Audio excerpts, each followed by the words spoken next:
안녕하세요. 여러분의 주식 비서 론입니다. 오늘 같이 볼 이야기는요, 요즘 정말 뜨거운 주제죠. 바로 폴더블 폰입니다. 그중에서도 정말 드디어 시장에 뛰어드는 애플에 대한 이야기를 좀 해보려고 해요. 애플이 들어온다는 게 그냥 뭐 신제품 하나 나오는구나 하는 것 이상의 의미가 있거든요. 이게 관련 부품 회사들 주가에 어떤 바람을 불고 올지 오늘 저랑 같이 화면 보면서 차근차근 한번 뜯어보겠습니다.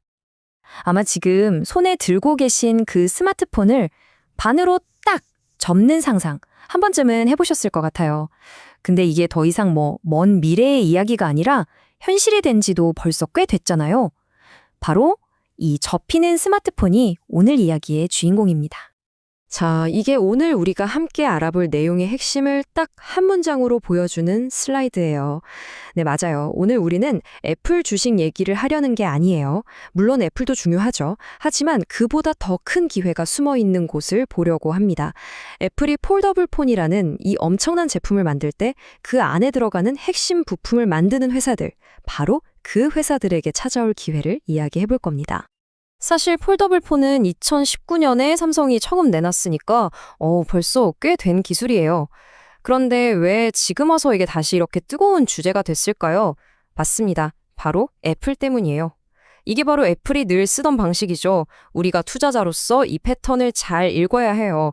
애플은 항상 시장에 제일 먼저 뛰어들지 않아요. 대신 다른 회사들이 먼저 길을 닦아놓고 기술이 충분히 좋아지고 시장이 열릴 때쯤 가장 완벽하고 멋진 제품을 들고 나타나죠. 최초가 아닌 최고가 되겠다는 건데 2026년이 바로 그 시점이 될 거라는 아주 강력한 신호로 시장이 받아들이고 있는 겁니다. 이 그래프를 보시면 애플 효과가 얼마나 대단한지 바로 느껴지실 거예요. 원래 시장 전문가들은 2026년 폴더블 폰 시장이 한 6% 정도? 그 정도 성장할 거라고 봤어요. 그냥 지금처럼 삼성이랑 다른 회사들이 만드는 정도로요. 그런데 애플이 우리도 만들 거야 하는 소식이 들리자마자 전망치를 무려 30% 가까이 올려잡았습니다. 거의 5배나 뛴 거죠. 이건 단순히 애플 아이폰이 잘 팔릴 거라는 예상을 넘어서요.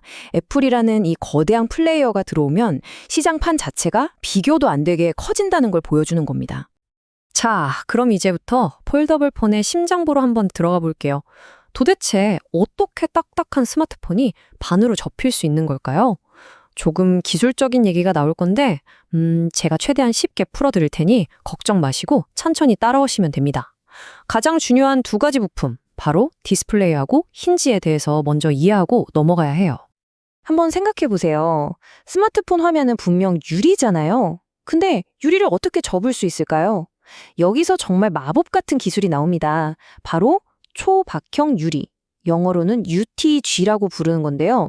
말 그대로 종이처럼, 아니 사람 머리카락보다도 얇게 만든 특수 강화유리예요. 이걸 수십만 번을 접었다 폈다 해도 깨지지 않고 버틸 수 있게 만드는 게 이 폴더블 폰 기술의 가장 큰 핵심 중 하나라고 할 수 있습니다. 그런데 이 마법 같은 UTG에도 한 가지 숙제가 있었어요. 바로 화면 정가운데에 생기는 주름입니다. 아무리 얇게 만들어도 접었다 펴는 걸 반복하면 어쩔 수 없이 희미하게 자국이 남는 거죠. 마치 비싼 가죽 노트를 샀는데 가운데가 울어서 쫙 펴지지 않는 그런 찝찝한 느낌이랄까요?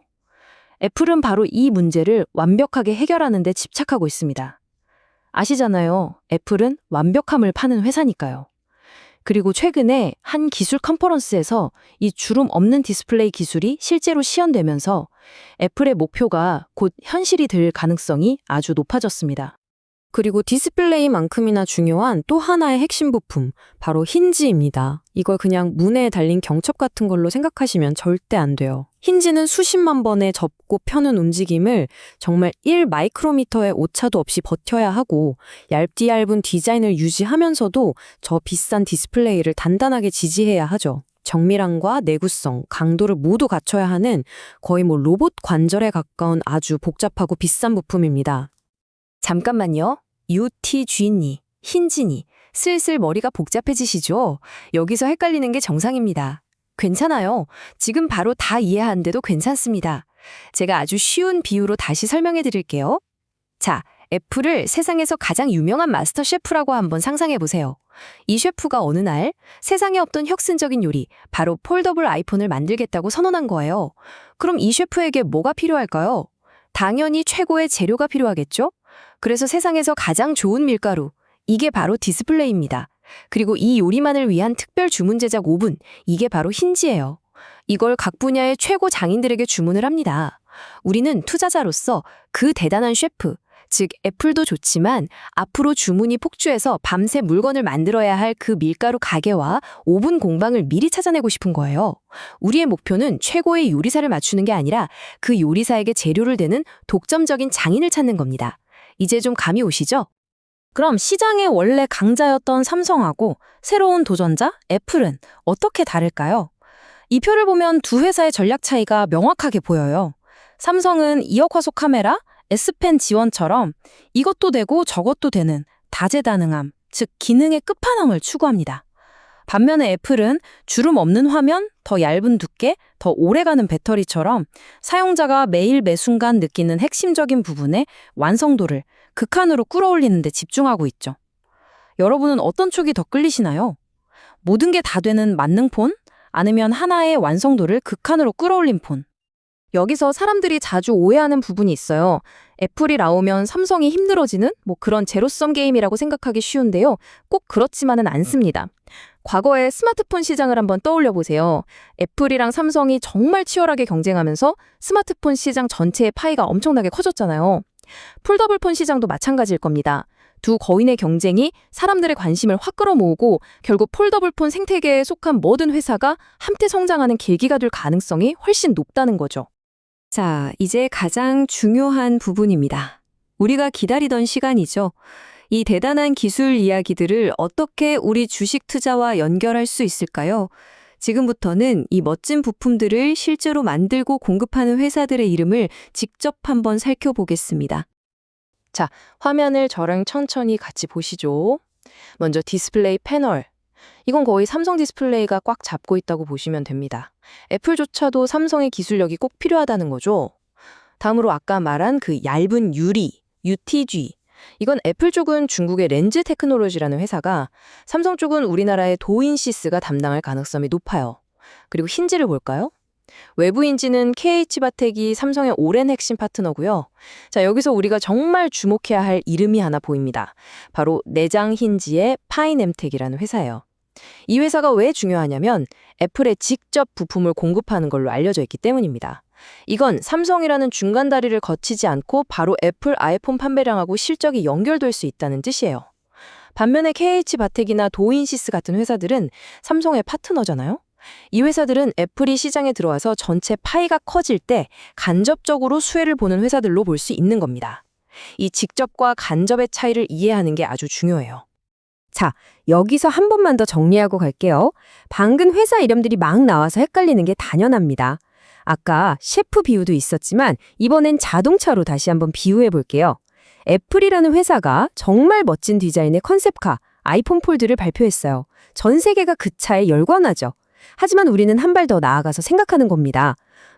저 차가 잘 팔리면 저 차에만 들어가는 특별한 엔진, 저 차를 위한 특수 제작 타이어, 아주 튼튼한 유리창을 만드는 회사는 어디지? 이렇게요.